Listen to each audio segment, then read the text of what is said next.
Welcome to another episode of the Carry Trainer Higher Line podcast.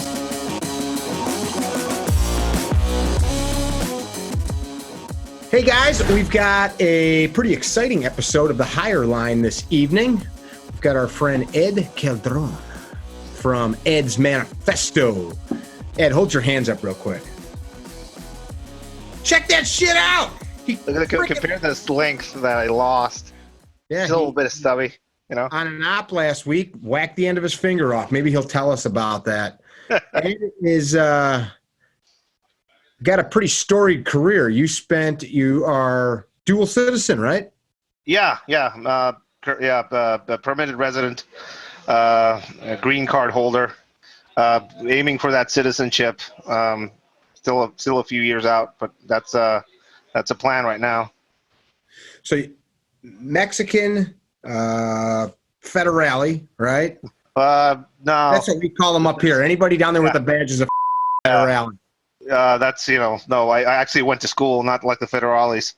That's insulting in a way. But I was part of an effort to Americanize police forces in Mexico. And, okay.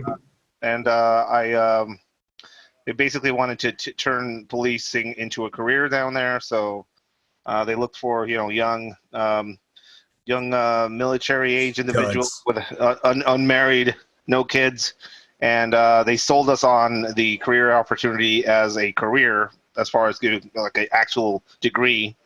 But it turned out to be something completely different, right? So you spent years working in like counter intel, kidnapping, right? Basically, most of the stuff that we did was they embedded us with groups of military SF guys, with some federales, with the I local. knew I read it somewhere. Don't get mad at me. Yeah, no worries. Basically, what we were doing was. Military didn't have arresting powers back then, or it was kind of out of the spectrum of what they were doing. So a lot of the stuff we would do was basically be part of their group, and we would do some of the paperwork and arresting part of it. And yeah, against organized crime, especially on the northern border area of it. This was during the time of Felipe Calderon's kind of tenure, when he declared war on the cartels. That's most of my experience was that during that time. You in the States here have kind of become well known. You've got an Instagram account, Ed's Manifesto, and you talk a lot about all the crazy shit that you see and have seen in your time of service. What's the term manifesto is like you're professing what you've seen to the world. What made you decide to do that? Well, the term Ed's Manifesto actually came as a kind of a. I was trained by a lot of Americans, a lot of American military service personnel. Actually, did a lot of our basic training. Some of it in Coronado, some of it in Texas, and some actually went down there to train us as advisors. Every time they would do any sort of class, I would write everything that I found interesting down in a little moleskin notebook. And all these kept telling that I was the only one taking notes during these classes, so they said I was writing a terrorist manifesto of some sort. So they was like, what are you writing? What are you writing in your little manifesto? And that was like an inside joke. And that kind of turned into me using that tagline to basically start showing some of the stuff that I learned and experience and some of my observations. I see the news like all of you guys, and I have a little insight as far as what happens down there. So I start sharing certain news bits with a bit more of an insight of somebody that actually lives down there or worked down there. Some of the field craft and trade craft that I learned from some of these people and actually applied. So that kind of turned into an outlet for the experience I had down there. I dig it. That makes sense. One of the first times that I think I reached out to you, I watched a documentary about a police chief from Juarez, I believe. And I think found out after talking to you that you served with him Yeah. And Yeah. or like, go ahead. Lieutenant Colonel Lazola has a documentary out there called "The Bravest Men in Mexico." He's Julian, right? yeah, he's a graduate of Mexico's War College, a high level individual as far as his training, and basically the Secretary of Public Safety in Baja brought him in to deal with specific problems that were plaguing that area. And his approach to counter-cartel was basically turning it into a counter-guerrilla campaign, or counter-narco-insurgency type deal. So he was pretty successful. Probably one of the only successful counter-cartel campaigns in Mexico was led by him in the Baja region, and I served under him for a good while. I was actually on his bodyguarding team when he first got in, which was pretty interesting. Kind of saw him. Cartels tried to shoot him up more than once, if I remember correctly. Yeah, the last time they tried, they took the use of his legs. But he had a lot of attempts on his life. Was he working in Juarez when that happened? Yes, he was at the end of his tenure as Secretary of Public Safety in Juarez. He got shot in his car with his kid, and his kid's fine. He got shot. One of them, hit him in the back. Took the use of his legs. But I mean, that didn't stop him. He's right now he's been trying to get into the seat of mayor in Baja, Tijuana. I've actually worked on his campaign. He's trying. Everybody doesn't want him there, so there's a big effort to not let him in. So that means he's probably. Let's talk about that a little bit. What's everybody? By the way, I asked you before what you were drinking. You've got Bohemia, and Clamato, and a little bit of oyster juice in there. That's a Baja thing. Oyster juice. Yeah. Is that like a hair of the dog drink, or is that like at night you mix that up and it's just a drink?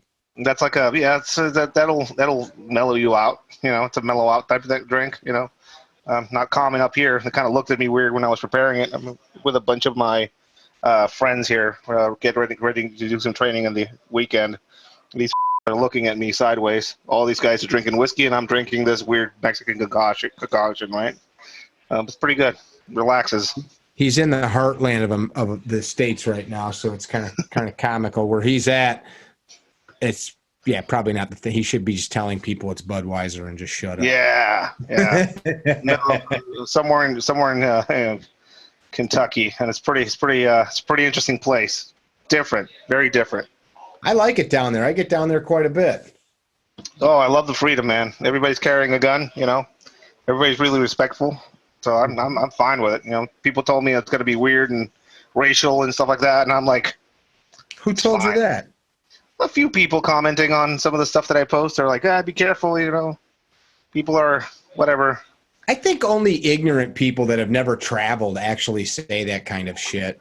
I have a very specific point of view of, I consider myself an outsider. I can still travel around the country. I've been traveling around the country for the past 2 years, and getting to see the U.S. as an immigrant.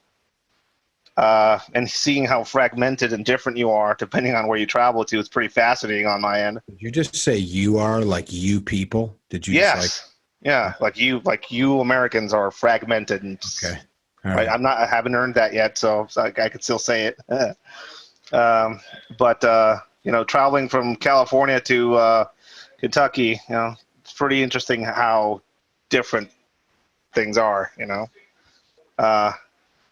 California has a ban on straws, but you go down to downtown San Diego and there's a guy crapping in the middle of the street. Mm-hmm. Kind of a dichotomy of thought there. You can't have a straw, but you can shit on our streets. Yeah, and then I go to Kentucky and everybody's carrying guns around. It's fine. It's good. I mean, I can't complain. And down there in Kentucky, everybody will be polite to you. Oh yeah, not because they have guns, because they're nice people. No. I had so I have this tradition of going to a Waffle House every time I picture you posted. It's It's a tradition that started in Atlanta. I went to a Waffle House at 3 a.m. once in Atlanta, and surreal experience. A tradition of junk food. Well, a tradition of yeah. So surreal experience. Almost got into a fight there. It was nice. It was a great time. And so I always go to Waffle Houses. It was nice. It was nice. It was a nice place. So, but I went to this Waffle House here in Kentucky. First thing, good morning. Polite. Somebody held the door open for me. They saw my pan. Great. Not like other places. There's other places where you say good morning to somebody, they look at you like, what do you want? Again, it's different. It's a different kind of people depending on where you are. The Midwest and that area of the northern South and the South, they're all good people, man. I travel all over our country, and you get what you give too. Of course. Yeah, you get what you give. The old more flies with honey thing there's something to be said for that. So you teach a course. You've been up here by us. You travel around. You teach a few. Basically, you're teaching people if they're kidnapped how to get away, how not to die. Well, that's basically more so awareness training, knowing what are the common modern trends of people being targeted for any sort of irregular custody type situation. People think it's all related to the cartels. Irregular custody. So time out. I got in an argument with a family member today, and Sure. And we were talking about illegal alien versus undocumented immigrant. Yeah. And I'm like, come on, man, let's drop the play on words. Like if I rob a store and I don't have a receipt, I don't have undocumented shit. And I'm not even deep into the whole immigration thing. But what did you say? Irregular custody? Did irregular you kidnap him? No, Yeah. no, sir. It's just an irregular custody situation. Well, when I say irregular custody, could be a spouse that went off his meds and zip tied his wife to the toilet seat. It could be a federale putting you in the back of a car somewhere because you just did something to his cousin, and he's not actually legally, permitted to do whatever he's going to do to you. Some cops out there in the world actually work for some of the criminal groups. It could be a chemical restraint that's being applied to you, so you might be drugged somewhere. So So party at Ed's house. Well,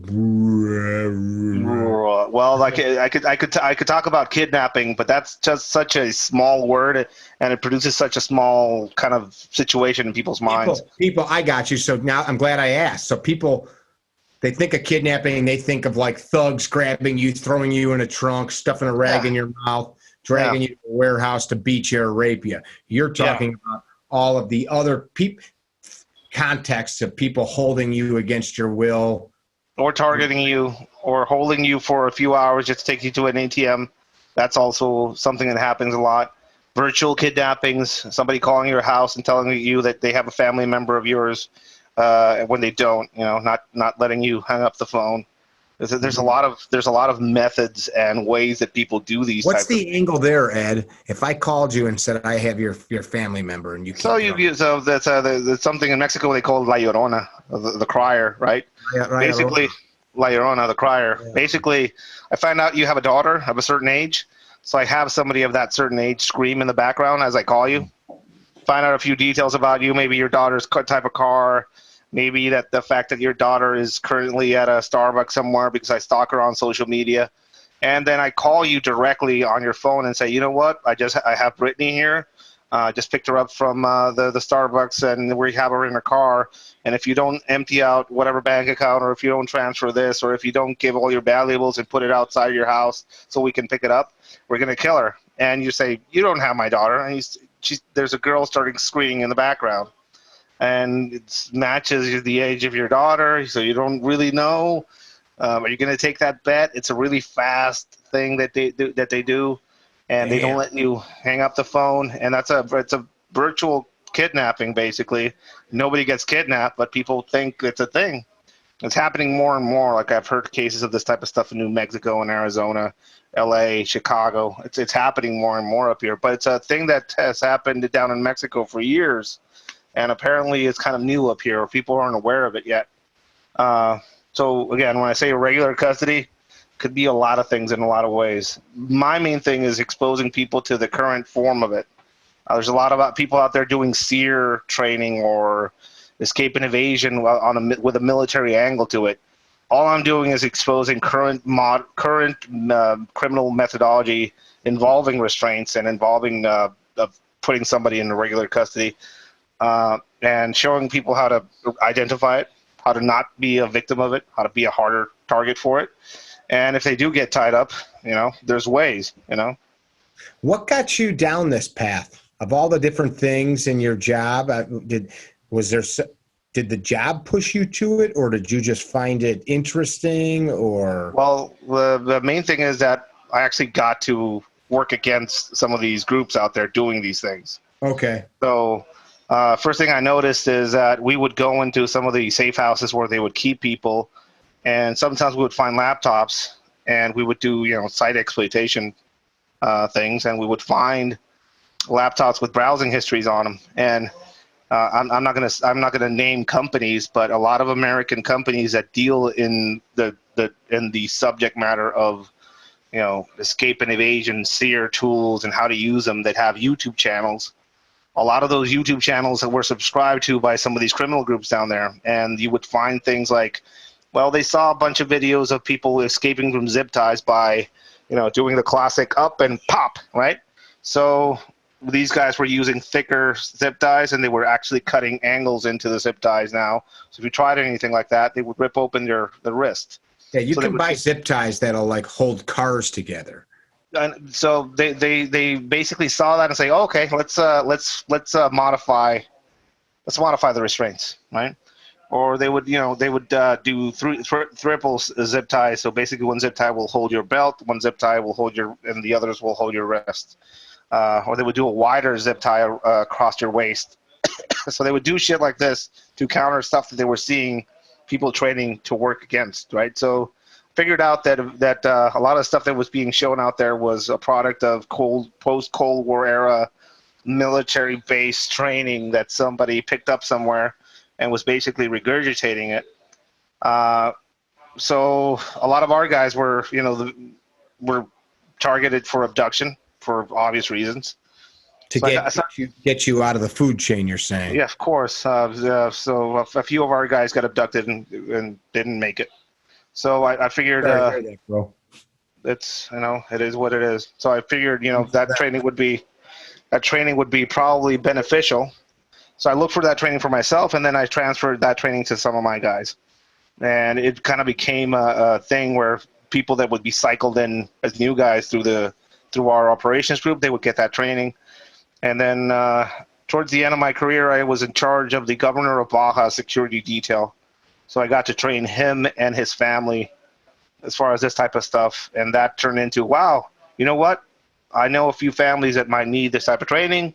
So then I was being paid to do this privately for families out there. Eventually, I was invited by a company called Triple Lot Design to San Francisco to do the first public classes of this kind. Okay.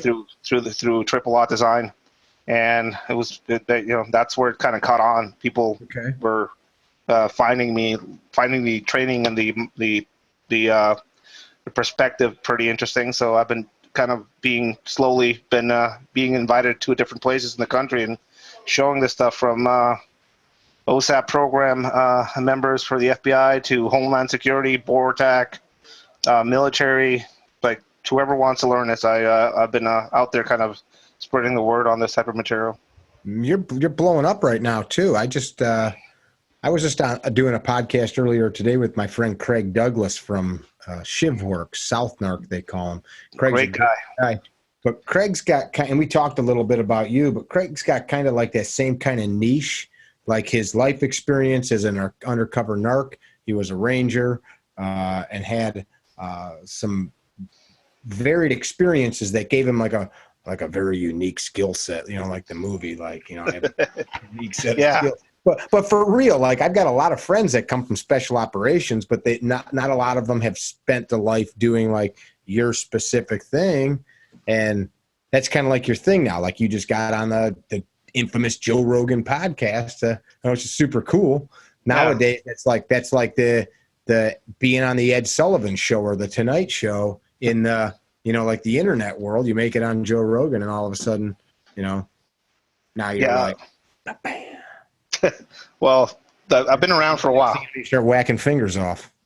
I know. I've been around for a while, and I know you have. But the Joe Rogan experience was so it turns out he'd been following the page for a while, and the thing is that the Manifesto page is followed by just a myriad of weird and different people from all levels, And you post weird shit. I post things that other people don't realize are of interest, right? So when you look at it, you're like, what? Well, they're like news clipping, little news things that with a little bit of a perspective that people might not kind of realize. So getting back to Craig, because I just want to mention this about Craig Douglas. Craig Douglas had a conversation with me on the phone a few years back. He probably maybe not remember this conversation, but he's genius. He would remember. He was very influential in me getting into the going full into the training community. So props to that guy. Big inspiration, solid dude. He really kind of helped me. Basically did a slap in the back of my head over the phone type thing. So, thank you to that man. Hey, I dig that. That's funny that you say that because this conversation's about you, but talking with him, one of the things we talked about is that we never really know the full breadth of our actions in life, good or bad. You don't know when you talk down to a kid, how that may or may not impact them for all of their life. Or when you build a kid up, you may give them the courage or self-belief to move some mountain in life. And you weren't a kid at the time, but you don't know. Like to him, it might have just been a conversation with a dude, and then you hear sometime later, you're like, I mean, when I called him, and still I consider myself, a kid compared to him. He's been at it way longer than I have, and having somebody like him kind of encourage me, that was pretty influential. And I still have a long ways to go, but again, it's hard to find people. This community is so weird and so vast, and in a way really small because kind of all of us know each other. So let's talk about that. Let's go back a minute. Let's go to first weird, then vast, then small. Yeah. What do you mean by weird? Weird is that weird in it that I come from Mexico, and Mexico is it's a very different place. Everybody's kind of against everybody else. The worst enemy of Mexico. Baja? Are you from the Baja? Yeah, I was born in Tijuana. Right. Okay. So in Mexico, as an instructor, because I did some time as an instructor in Mexico, the worst enemy of a Mexican is another Mexican. You can't see other Mexicans succeed because that's a thing. So when I say weird, up here in the U.S. it's different. There's a lot of hate as well, but there's a lot of support. And so there's when you say hate, you're talking about like contextually two co-instructors that know each other, but they're vying for the same attention, same clients. So they, bust each other's nuts after hours behind each other's backs. I'm involved in such a weird niche in the training community, and I know most of the people that do kind of the same type of training, and we're good. We're good. Sear picks Matt Fiddler, good friends, actually came out to help me for one of the classes I did at San Francisco.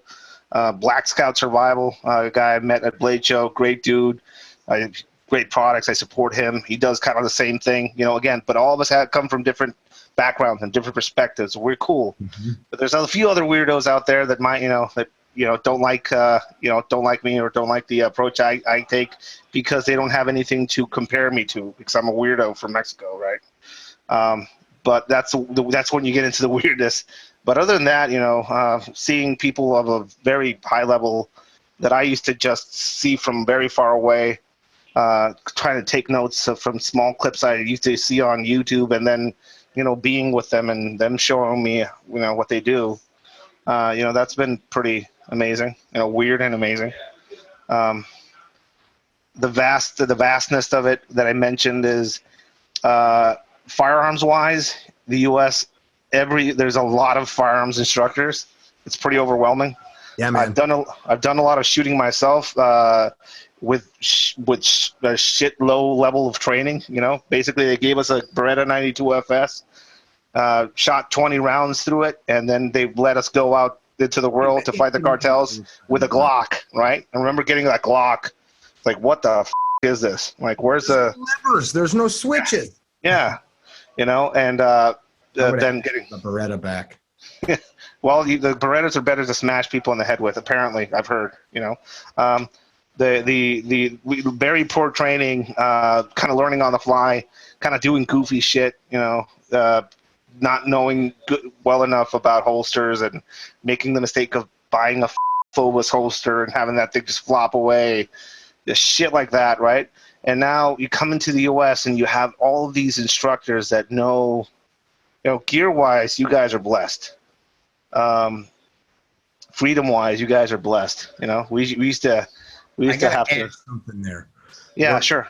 We the people here are blessed, but we the people also for 250 plus years have kept that union intact. So Yes. It's not just like, and I know that's not what you meant, but I'm just making sure, like, oh, Ed, you're so lucky. People know you. You're on the internet. You were on Joe Rogan. Like, no, ground my ass out, and like work and scratched and fought to get here. Exactly. When we wanted to learn about shooting or medical management, a lot of people try to sell our unit on their training, right? Among them Israelis. Israelis came down to Mexico and tried to do the rattle ready thing. You see me keeping a straight face right now? Yep. So the Israelis came down there, and I mean, all the respect to them. I know, they like, we were standing there looking at each other like a straight face. I'm still keeping a straight face. Yeah. Okay. So, and then some Israelis also came down there to do some of the medical management training. Eventually, some American advisors came down there. Some MARSOC guys, some Marines, some NSW individuals of some sort. And we saw their way of doing things, and immediately we saw that they came from a culture that had that. Some of the stuff they were showing us were things that they didn't learn through the military. They learned it by growing up with guns around them, or they learned it by being hunters when they were kids, and then transferring that into shooting for fun, and then shooting for the army or the military. And so different mindset, different culture. Detail orientated. This don't do. That's a stupid holster. Cut down your Glock 17s into a 19 handle shape before Instagram existed. That type of shit we learned from them. And the medical management material. Yeah, pack a wound with dirt. You can't do that. Oh yes, you can. That type of stuff. That's a beautiful dog. So basically, if you want to learn if you want to learn any of that. Americans have been starting shit all over the world for a while, so why not go to them for that type of stuff? I'm very fortunate. I have a ton of friends that are SF dudes, and I was just spent the last weekend with a buddy of mine, an 18 Delta that's of some pretty serious stature in that world, like wrote one of the manuals and programs that's now used across the country. And you're right, but there's a heavy price to pay for that. We've put a lot of young boys into the grave, learning all of that. But I mean, I value the shit out of any sort of instruction that I find out there that has, that type of experience behind it. I mean, even, I've done, I've slowly tried to learn or forget basically some of the, training scars that I have from working down there. Some of these that I hang around with. Sorry for the French. That's actually not French. Well, no, Not French at all. but they laugh at me for stupid shit like, not putting hearing protection on when I'm shooting because why would you put hearing protection on? I came from the stupid background where we're gonna make this feel real, and that's why I can't hear out this ear. And I have hearing aids. Yeah. Yeah. I came from the whole being strafed around me as I was doing training. I had a lovely Mexican family next to me. My first home years ago. Awesome family. Two brothers bought a house. They had their wives were awesome. I love these guys, and every weekend they had a big family party, and I was like, "We're gonna eat." I'd bring beer over, and we ate and drank like kings. And then the dude would start talking about bullfighting, and they forgot I didn't speak good Espanol. So they'd revert back to Spanish, and I'd just be like trying to keep up. And you're talking about like, the machismo of like, you don't need no ear protection. Retarded. It ended every time, every weekend, somebody bled.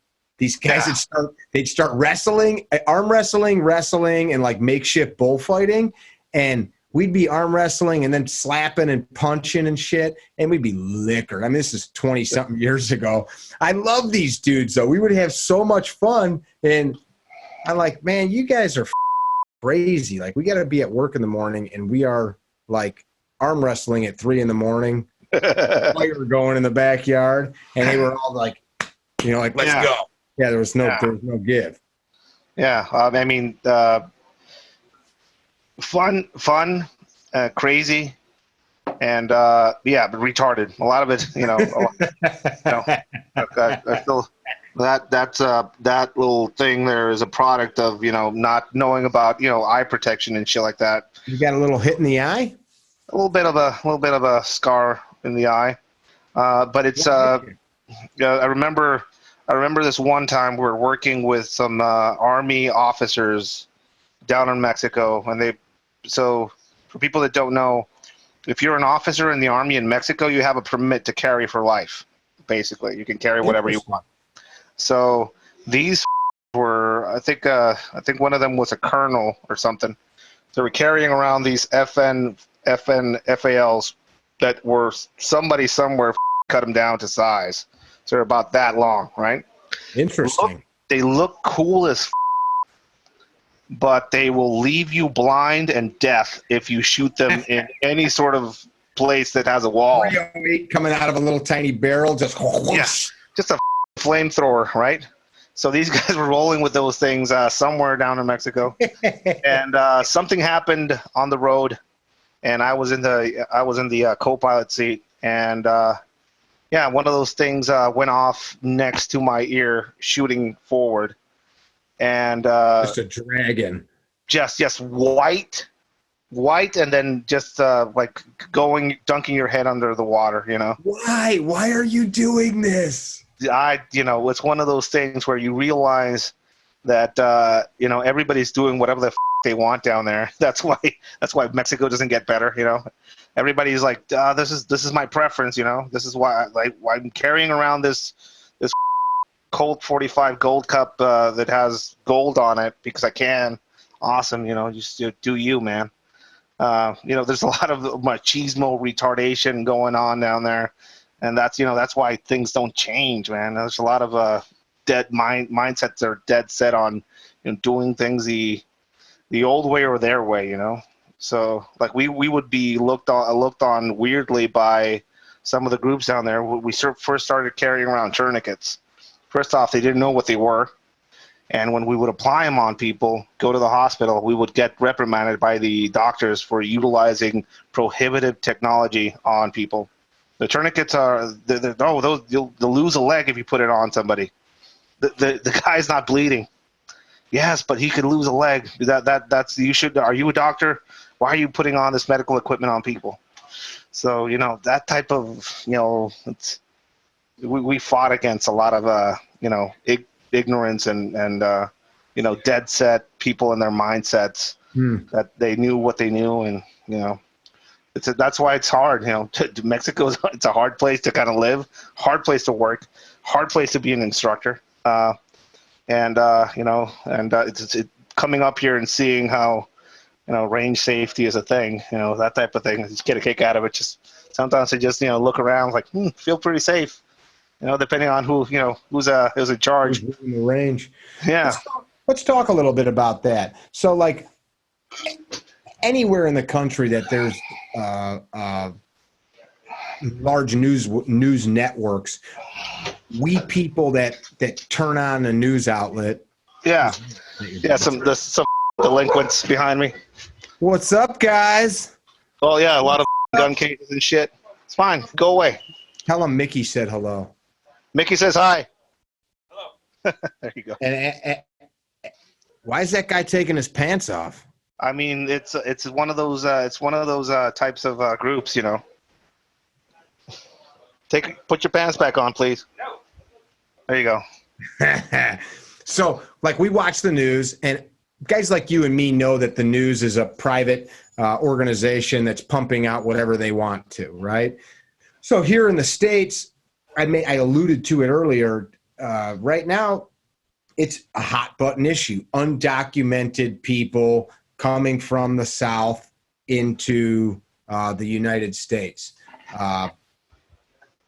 One is what we're seeing on some news networks real? Two, why do people want to leave there so bad? If it is. So I have a specific perspective.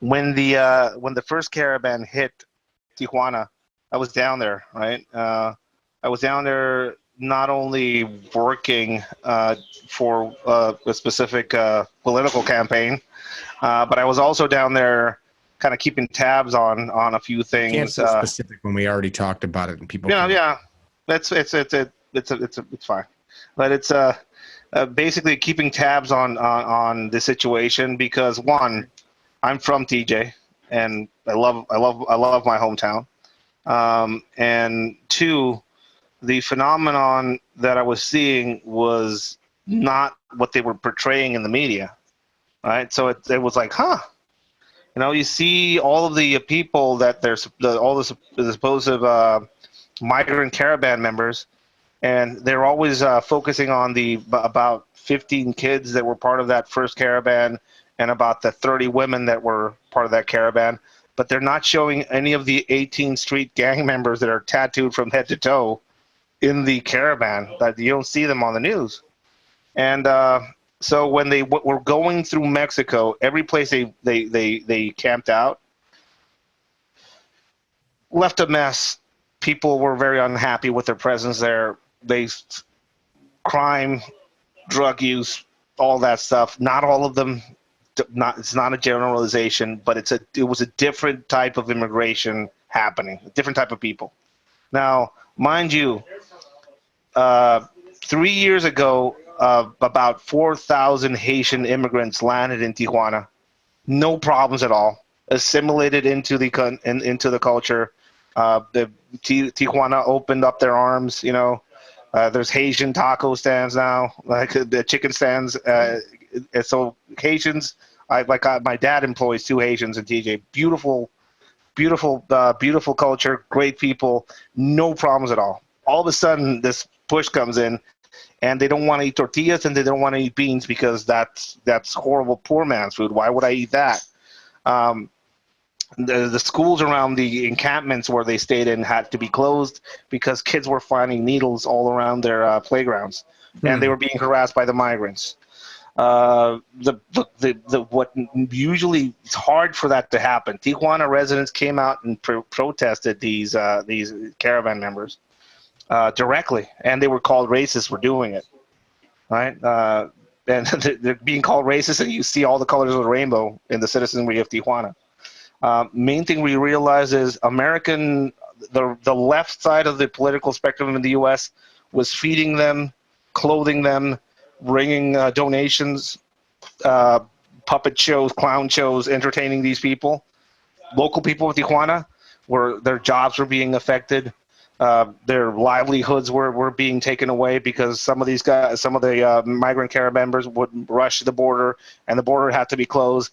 And some people live in Tijuana, work in San Diego, and some people, that's the symbiotic relationship. They cross legally, so their livelihoods were being affected. It was nuts. Nobody was covering the perspective of the citizenry of Tijuana being affected by this clearly political motivated, funded by the left in the U.S. Situation that was just a bomb waiting to happen. Wait a second. You said funded by the left in the U.S.? Yeah. They were being fed, clothed, and all the donations didn't come from the. They didn't come from. I didn't see any conservative Americans in that encampment coming down to help these migrants. Okay. Funny thing is, you saw these people, all the donations, all in money and cash, people paying for camping tents, all this stuff. But meanwhile, there's a large, homeless population in Tijuana that are being left out of the donations because they're not the hot button issue, or they don't serve a political. Nobody gives a shit about them. But now that there's this new hot button issue, no, and the locals in TJ didn't want them. There was a "Make Tijuana Great Again" red hats dispersed among the people in Tijuana, and alluding to the "Make America Great" hats. Tijuana is a very conservative city, as far as it's very conservative, and so people in the media on the U.S. side were calling these people racist because they didn't want these disruptive group of politically motivated individuals coming in, and a lot of them were gang members. A shit ton of them were gang members to come into TJ. Eventually, the cartels actually kidnapped a few of them. That they were starting trouble in Tijuana, and they were never found. And eventually, the government just realized that it's not sustainable. There's no way you can sustain that many people on the border. It's just no way. But when I saw that whole situation, I saw the bias in the media. There's a big bias. When I spoke openly about it on my Instagram account, I got called all sorts of names, and I got all sorts of hate. Like a sellout, like you're an immigrant too, and shit like that. I know I am, but I did it legally, and there's a process. It's hard as. Could it be more efficient? I don't know. That's not my deal. I just did it legally. These people come in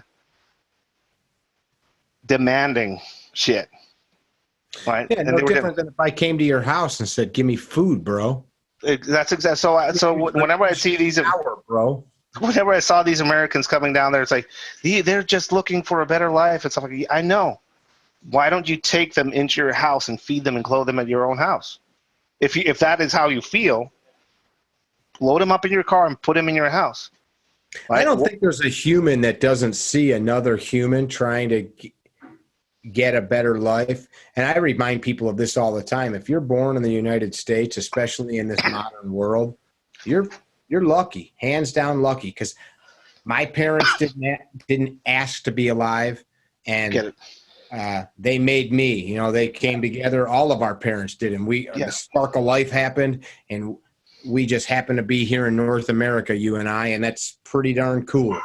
Haitians came into TJ trying to cross into the U.S. They were denied asylum, and all of them went and got jobs. I mean, you would see the newspaper guy was a Haitian. Well, the Haiti is you're in freaking downtown San Diego compared to Haiti. Immediately, all of these guys got jobs, and you would never hear a Haitian guy, "Hey, this food that you guys donated, I don't eat beans," like throwing it away, or that happened where people were donating food, but I didn't catch that earlier. The Haitians, the migrant community that came in, the caravan, they were being fed chicken, beans, and tortillas. And there was a very famous lady that went on the news and said they're feeding us. U.S. This was in Mexico.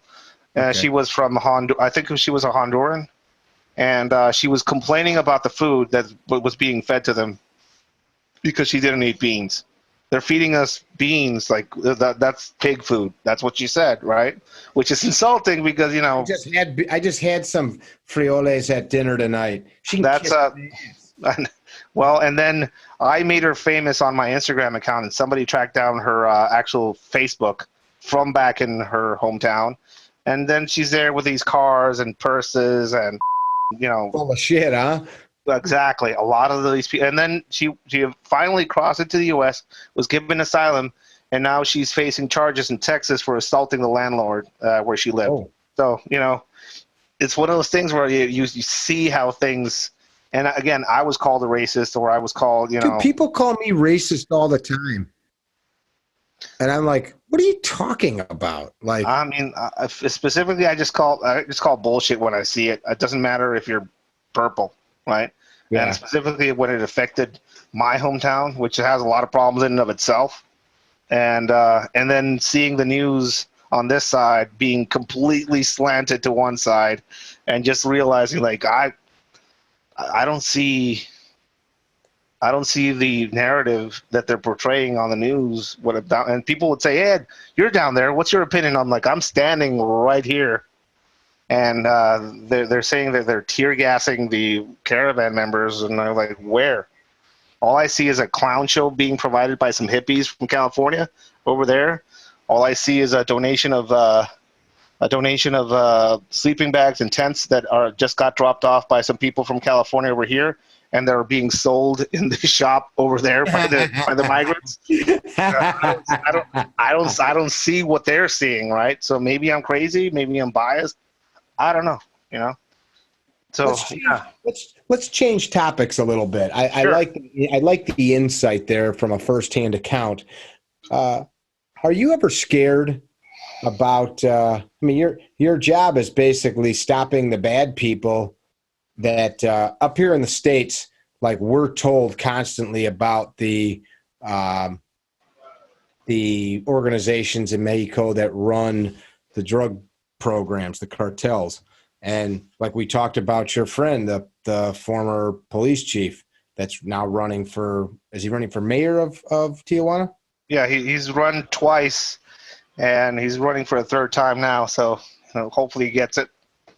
And if you guys haven't watched that documentary, go check it out. What's it called again? The Bravest Man in Mexico? Bravest Man in Mexico. Yeah. Yeah, it's cool documentary.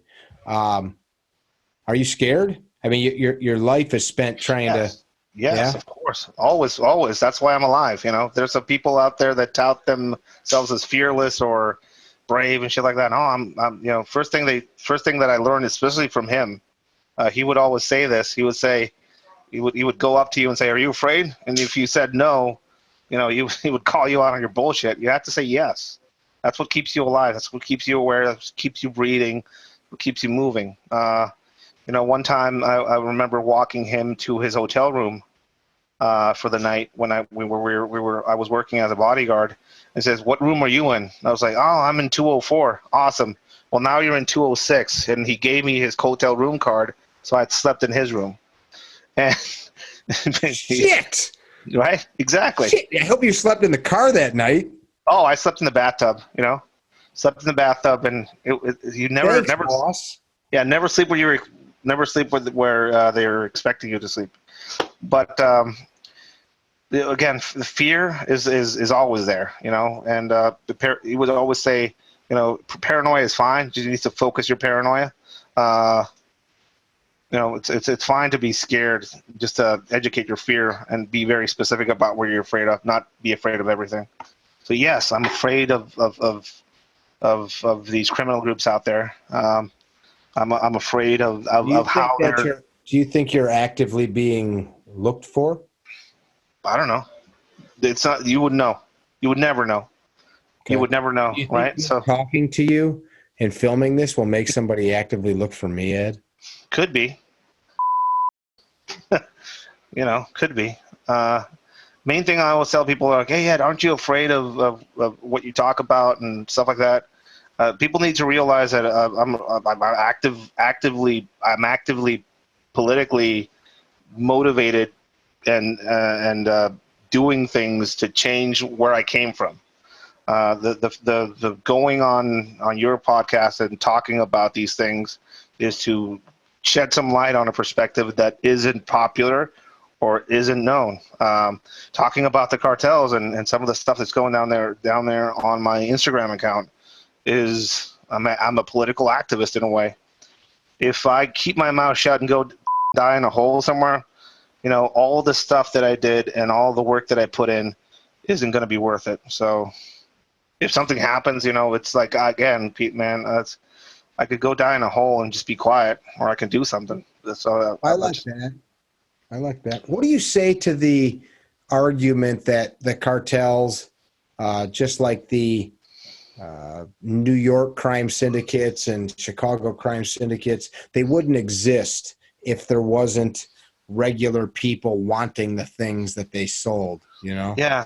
I've seen the argument of the comparison of prohibition to this problem. The thing is that comparison was fair probably late 80s, early 90s.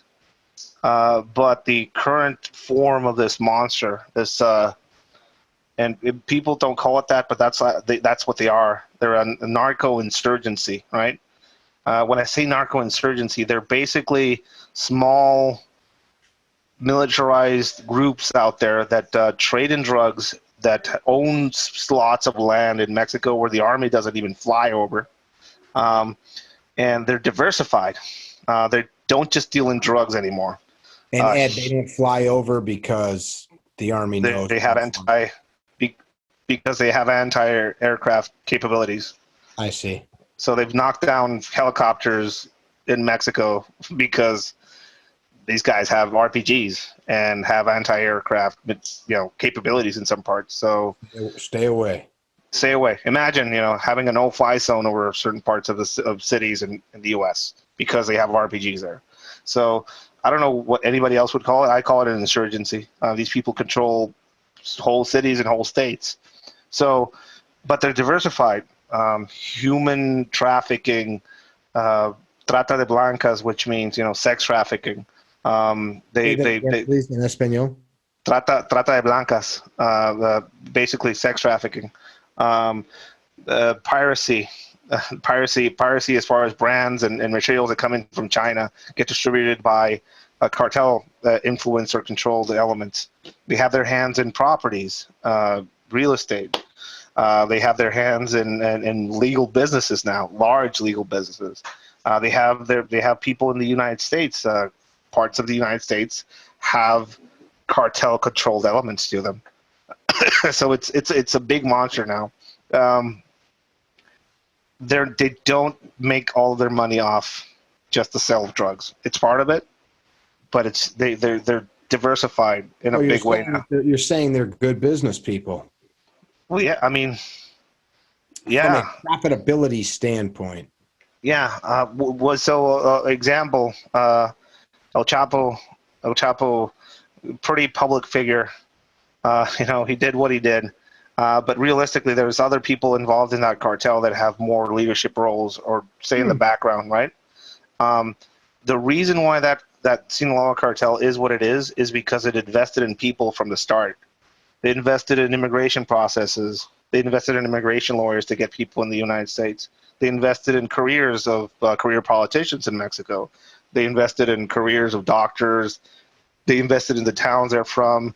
I had the surreal experience of driving in Culiacan over a government road that was shitty, and then getting a nice, cool highway that was cartel built, right? And then you realize the level of control and the level of the problem you're dealing with. And the populace there, if they have a problem, like somebody went and stole some stuff from their house, they don't call the cops. They call the cartel, and the cartel will deal with this criminal, how they deal with shit, right? Are you talking about like in really rural areas, or even in this is urban. This is downtown Culiacan, which is a pretty big city of Sinaloa, right? This is okay. This isn't the hills. there's some places that are controlled by them in overt and covert ways. You know, Guadalajara has the same problem. Very, very metropolitan city, but they're underneath the surface. There's you know, people that own stuff are not, you know, savory, right? What do you say to the idea of if that's what the people there want to allow, then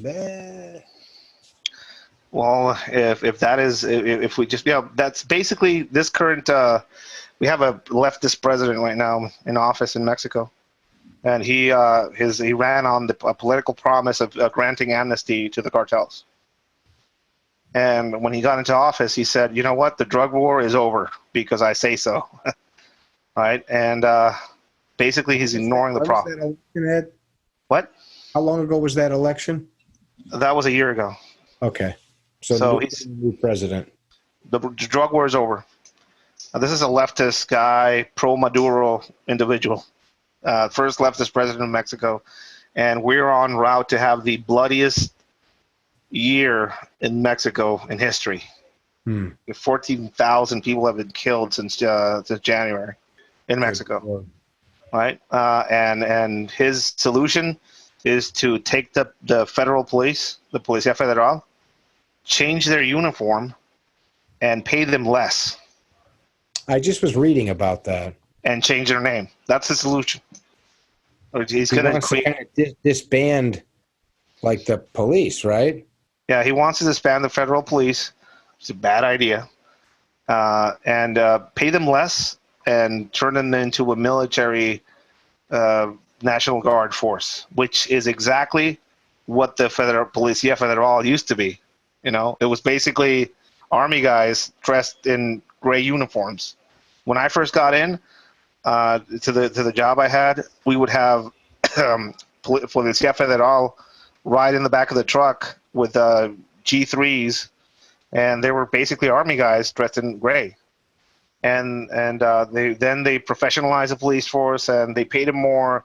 So, you know, we can argue back and forth if it's a good thing or a bad thing. But things got better for a while. But now, you know, his whole plan is to basically disband a professional police force, pay them less, and you know, if a lot of people aren't signing up for this new police force, where do you think they're going to go to work? Where do you think? Yeah, that's, you know, the exodus happens, and that's they're going to feed one of the two major cartels as far as bodies, you know, and. I don't know. It's a weird situation right now. Very volatile, in my opinion. You know, people get the people are the one that get caught on the crosshairs. You know, it's sad because you've got so many great people down there in Mexico. I love it down there. I would go there more. I just, for all the things you're talking about, I can't go spend a lot of free time there in the places that I want to be. Yeah, I mean. People say that I'm a bad travel salesman for Mexico.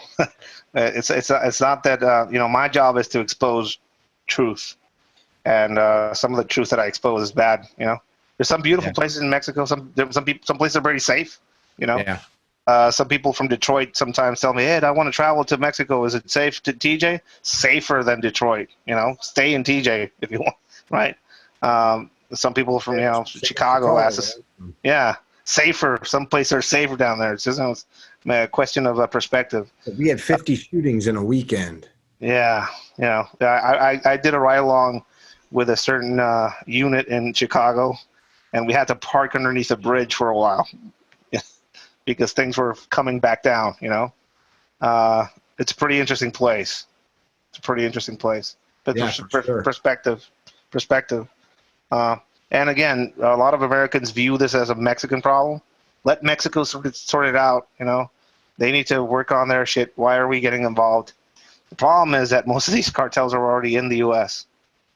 Right? They're already. The other part of it, I think people don't like to recognize. It's an economic issue. It's a supply and demand, good old fashioned business problem. And when I have, if my neighborhood was Mexico and the United States, and there's a line through them, the border, and people on one side want to buy shit, that the other side's selling, they're going to get it. I mean, human beings for all of time have wanted things that others have said that they shouldn't have. And I mean, the drug trade, and like you said, it's not even just drugs, counterfeited products, sex slaves, things like that. There's so much shit.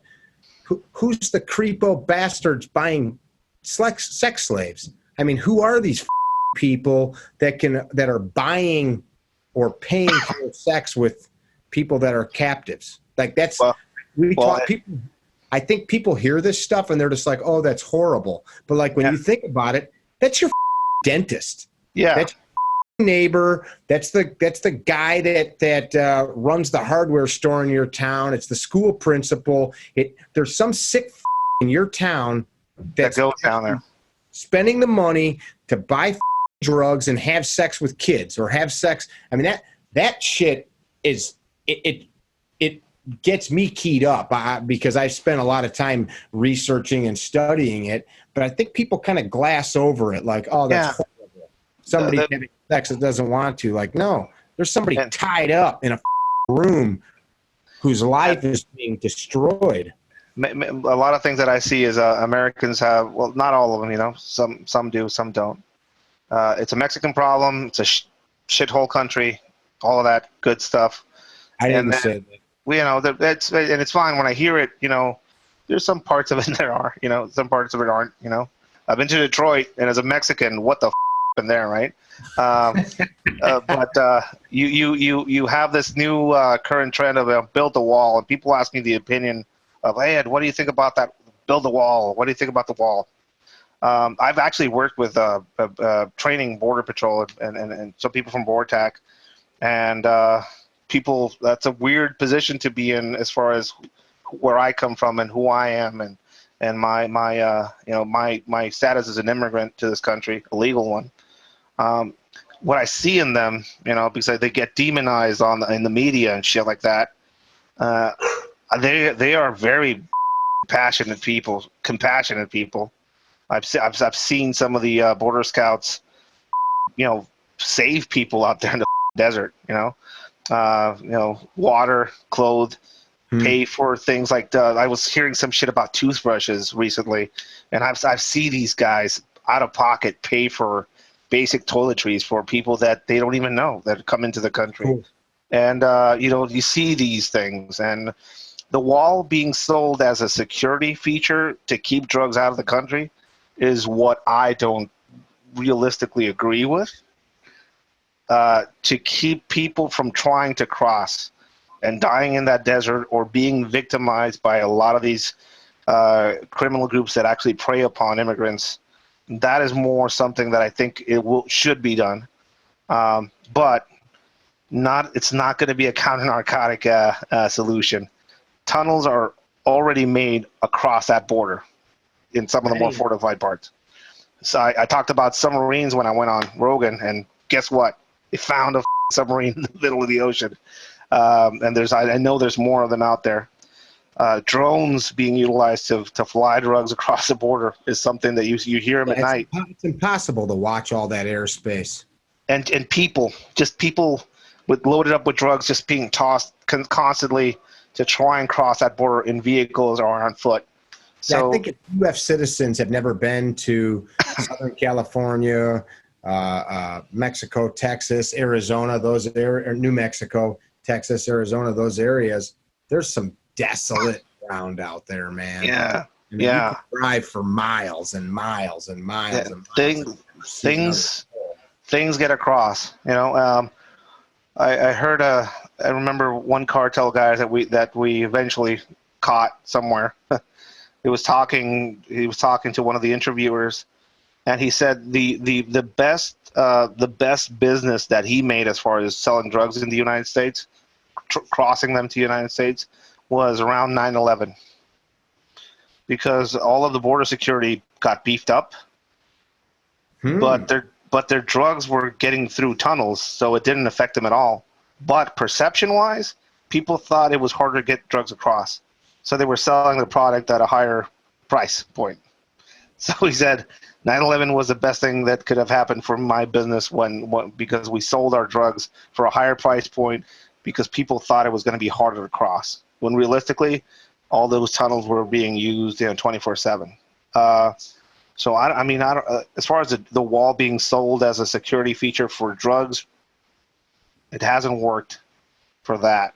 For people, I think that's a solution. You should, I mean, realistically, you should invest more in the Border Patrol, more people, more training, more technology.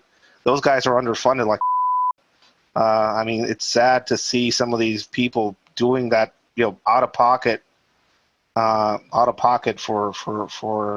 some of the stuff, for basic toiletries for some of these people being held.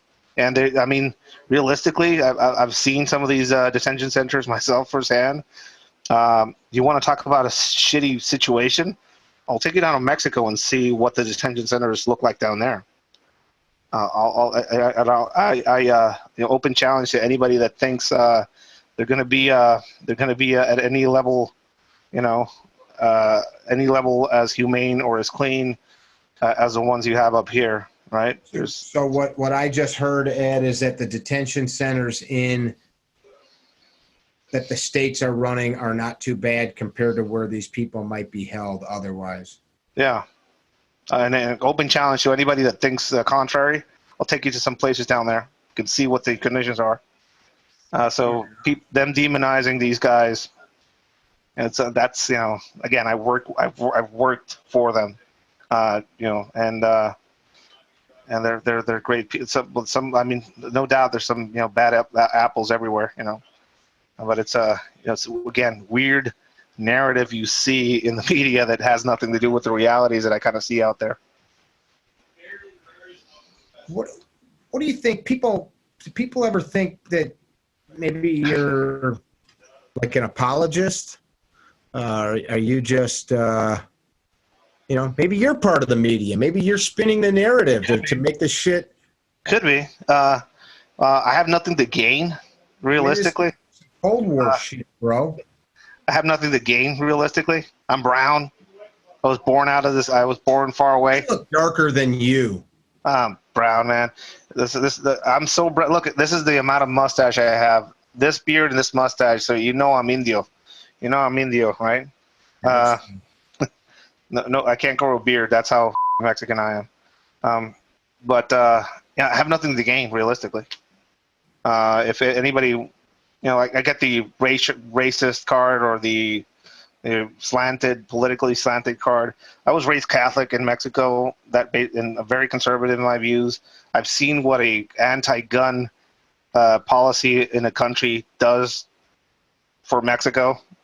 Okay. Down in Mexico, the cartels have RPGs and full autos, and the government doesn't have them too, and the politicians are guarded by people with guns, and you can't buy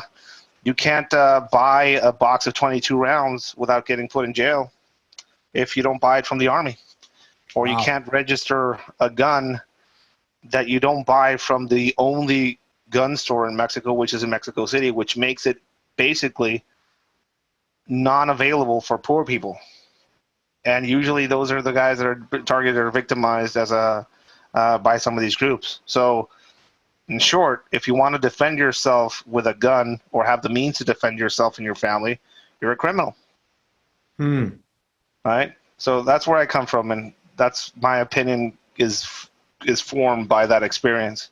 And seeing I was in California when the first batch of gun legislation came in, where everybody was bringing in their California compliant ARs to the range, and that was pretty interesting, seeing some of those weird stocks with the bullet buttons all of a sudden show up to some of the ranges, and I was fleeing that in a way, and I was seeing it in California. That's pretty interesting. It's scary stuff. It's a slippery slope of freedom. I mean, you have no idea how good you have it with your Constitution. I do. A lot of people don't, and they're giving away a lot of stuff that people would kill and die for where I'm from. That's kind of like one of my things is I remind people of that. And actually, just from guzzle that clam juice. For people listening, not just for you, we are freer and less oppressed now in the States than ever in the history of mankind. We have more freedom now to do commerce, to travel, to purchase things, to explore than ever. I mean, you or I could come pick you up where you're at right now. I could drive from here 8 hours, pick you up with a car full of guns, and we could explore all the United States, going town to town, completely unmolested, unless we break the law. We could, each place we go, visit whatever that town has to offer, museums,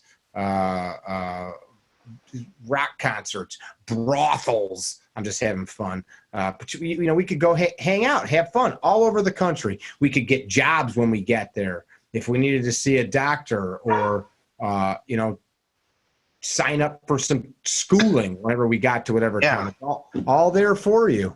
Yeah. Well, I think perspective-wise, people need to go to a place where you can't cross into one state to another without getting in front of a military checkpoint and having all your shit looked through. Does Mexico have that? Yes.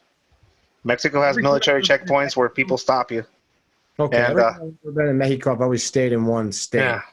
No, but they have military checkpoints where the army will check your shit, which is unconstitutional, but, people have been put down and they don't have weapons and they don't know about their own rights, so they let it happen. What is the reason for it?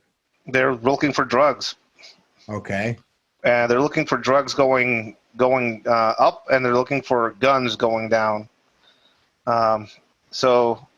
But that shouldn't molest or it shouldn't affect law-abiding citizens, but it does.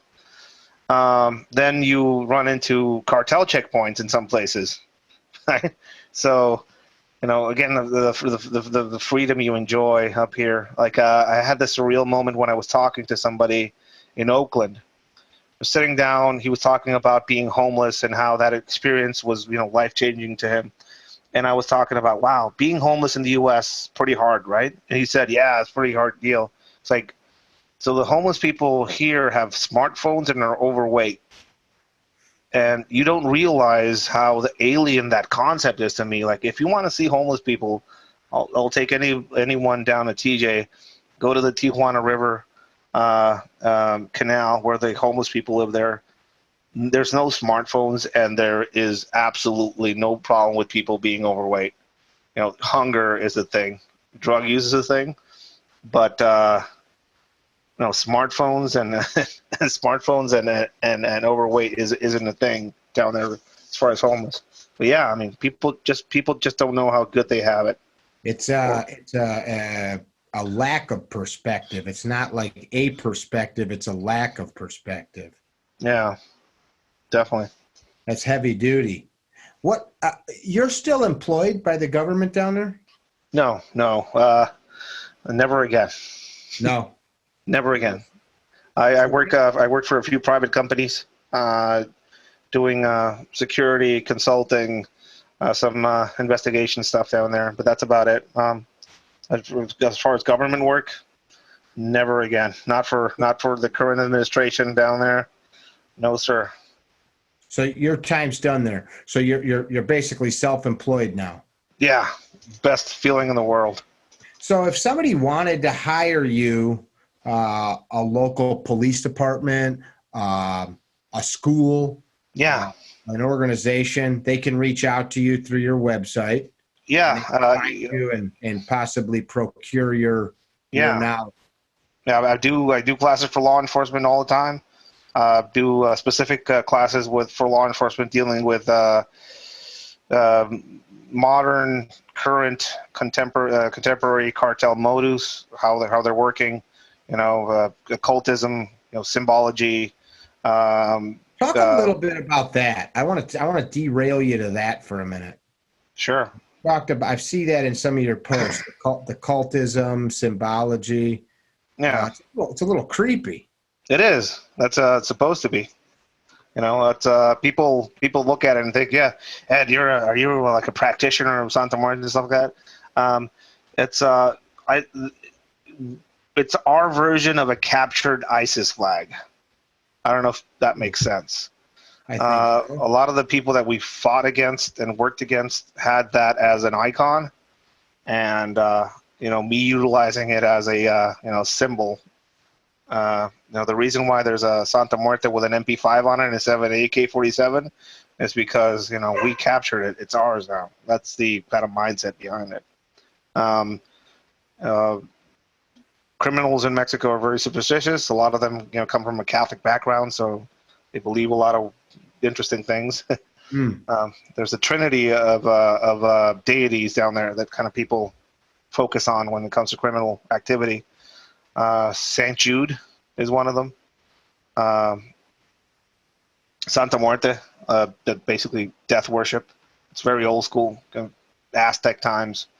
Currently, it's kind of intermingled and mixed with occultism of the Catholic brand and some Western, ritual magic mixed in there somehow. So you see some of the elements of it, and it's very popular in the U.S. now, which is pretty interesting. What do you think causes that? Migration, people bringing their beliefs with them, but not all of it, because I've seen a lot of very white, very Caucasian individuals all of a sudden kind of devoted to Santa Muerte now. So, what's with your racist bullshit? I'm darker than you, dude. White bread, whatever, bimbo, bimbo bread, like they call it down in Mexico, which is the whitest bread you can find. But yeah, we see, like, I was in Denver recently, and I saw a very individual that was not Mexican. I'll just say that, with a large Santa Muerte necklace, and with some candles, And I don't know. It's maybe it's attractive, maybe it's interesting. People are into exotic, interesting things. And you finally have Malverde, which is patron saint of smugglers in Mexico. Very popular among the Sinaloa cartel. So basically a Robin Hood type figure that who's a bandit that got executed and turned into a saint. So he actually has a chapel in Sinaloa. You go there, and all the cartel guys put pictures of thanks to him. So you see like a picture of a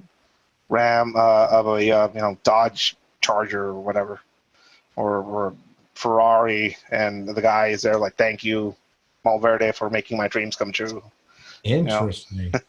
There's a lot of that going on. But some of these people carry or wear some of these things, and law enforcement is very well served by knowing what some of these things mean and what it could tell you about the individual, where they're from, allegiances.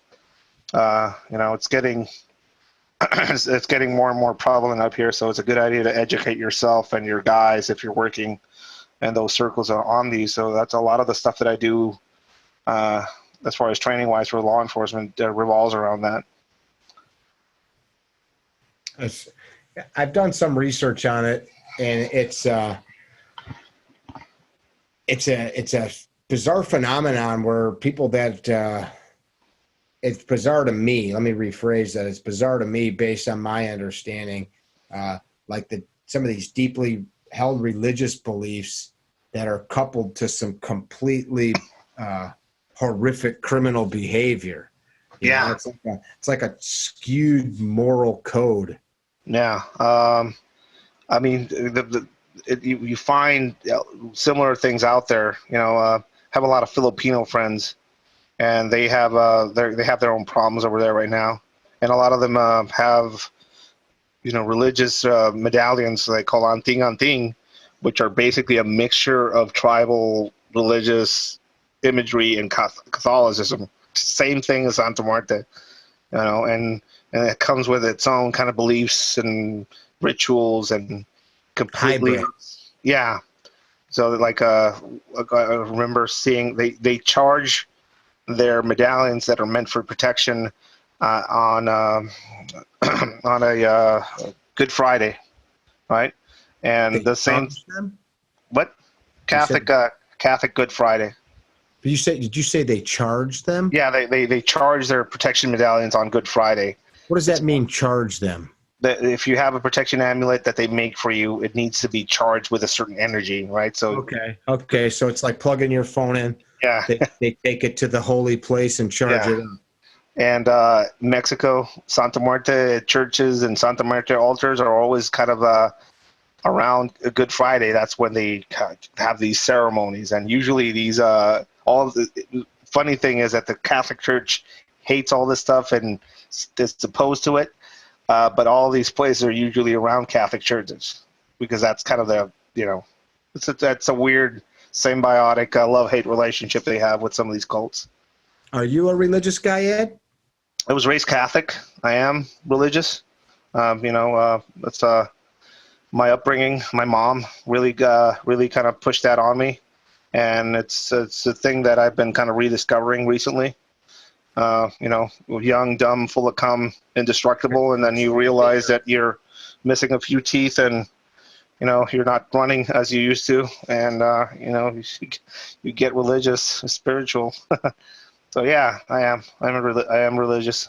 Yeah, that's cool, man. I wasn't being like too prying into your private life, but I guess I'd ask you this, and I appreciate you taking the time to talk with us. And we've just scratched the surface of who you are and what you do, but I've wanted to bring you on here, and hopefully we can do it again in the future. I'd like to bring you to one of our events actually and share Definitely.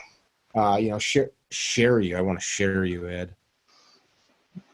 Okay. I appreciate that you get my sense of humor. I always travel with coconut oil. Awesome. That's my jam. I like it. Creepy. I'd like to share you with people, but I with more people, with our people. But I like to ask people this. So, like, it seems to me, and correct me if I'm wrong, the focus of your work is teaching people shit that they probably aren't going to hear from the average instructor school. Folks find you. One cool thing about this podcast is that this podcast is not just for like combatives, gun training people. The podcast is called The Higher Line, and we talk about a lot of things totally unrelated to the combative shooting martial skills world, about self-betterment, life, happiness, things like that. So if folks listening to this have never heard of you, haven't had the time to dig through all of your stuff, what is something that you would pass on that's meaningful to people in any way, shape, or form? It's a simple thing that I heard once, and I love it. And all restraints are temporary. All restraints are temporary. You either take them off yourself, they're taken off by your captor, or you die and your body rots away around them. Now, those are the three options, and out of those three options, I'd rather take the first one myself. All restraints are temporary. Yeah. So somebody takes them off for you, you take them off, or you die and they rot away around you. Wow. Right? So that's something I always tell students at class. And basically, it's your life, it's your responsibility. There's no such thing as first responders. You're the first responder. You're in charge. If something happens, you have to have the capability to do something. That goes in all realms: gun, fight, medical, survival, whatever you want to call it. If something happens, I want to have the skills and the know-how to do something. I don't want to see somebody bleed out. I don't want to get tied up and not be able to free myself. I like it. So again, all restraints are temporary. You either take them off yourself, somebody takes them off for you, or you die, you rot away around them, right? So that's his choice. I like it. I don't know if you know Carry Trainer motto, but it's be your own Calvary. Great. That's great. I kind of dig what you're saying, and I think for people listening, I did a video yesterday, and it's a sad thing for me to talk about, but it's about a young girl that we knew growing up that was brutally raped and murdered as a 16-year-old, and she didn't do the wrong thing, but she didn't do the right thing. Yeah. I look back 25 plus years later, and of course it's all just whatever hearsay now, but people like you, God bless you, because you're passing on information that is going to keep a set of parents, a husband, a wife, a group of friends still having their loved one in the midst. So thank you for what you do, bro. It's people say it's it's what are the odds that something like this is going to happen to somebody? Well, I'd rather have and not need than need and not have. And all knowledge can be weaponized. I had a student of mine almost be trampled to death in a concert somewhere in South America, and she knew well enough to carry around a piece of Kevlar cordage on her neck as jewelry, and she cut some zip ties that were holding a fence together, and she didn't get trampled to death. A lot of people, they only think of if you get gun training, what do you want to get into a gunfight with somebody? If you get an AR-15, or you're planning to go to war with that rifle, well, they don't realize that it's better to have and not need. You need to have the skills, you need to have the mindset, and it's just another skill set to have in case whatever happens. You'd rather be moving and doing than stopping and scratching my head. Right on. That's my Green Beret buddies always say in classes when I'm with them, what's your number one resource? And it's resourcefulness. Yeah.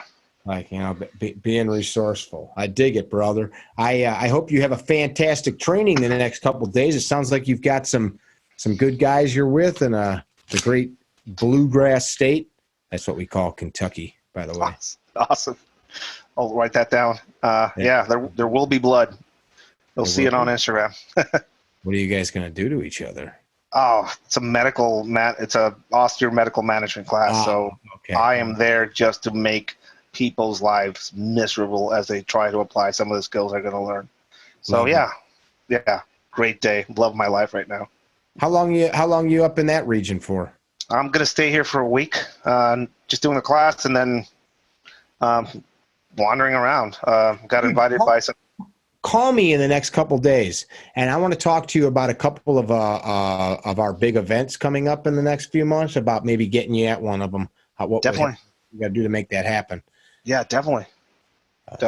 You use voice to text when you dial me, so you don't have to push the buttons. Yeah, I know. I'll try. Dude, that's brutal. Guys, he sent me a picture of his finger without the bandage. It's not good. That's fine. It's fine. So it'll heal up. They draft a little bit of your taint onto there. Whew. Yeah. Why not? Just make a little donut ring off. Chop off, like the bone gets sheared off? No. They're actually I visited a surgeon today, and he's actually going to have to grind down the bone so it heals flush. So it's not sticking out the tip? Exactly. Basically, took off the tip of my finger. Yeah. Oh, it's amazing how important that little tip of your finger is that you don't realize it till it's gone. Don't know what you got till it's gone. That's 80s. Awesome. Hey, man, I appreciate you. Right. I appreciate you taking the time to share with us. I appreciate you passing on the knowledge, putting yourself at risk, spending your time keeping the good people of Mexico and the United States safer. And I hope that whatever God you serve keeps you safe, man. Thank you. You too, man. You kind of told me which God, so yeah. You got any final words? Stillness is death. Keep moving, keep learning, keep training. Always a student. Stillness is death. What if I move? He'll hear me. Just move. Move. Get away. Just move. You guys listening, I hope you enjoyed this. If you haven't gone to Ed's Instagram account, Ed's Manifesto, do so. Check it out. He's got a lot of cool daily posts. Some of them creep you out. Some of them make you think, the hell is wrong with this guy? And it's good stuff, though. Fact of the matter is, it's good stuff. Be well. Don't be a dickhead. Remember that there are dudes like this creeping in the shadows on your behalf. Mickey with carrytrainer.com. Be well. Tell somebody you love them, and don't be a dickhead. Visit our website, carrytrainer.com, for information about classes held throughout the U.S., Carry Trainer apparel, and upcoming projects. You can also email us at training@carrytrainer.com for information about setting up your own private course or speaking engagement. Training@carrytrainer.com or carrytrainer.com.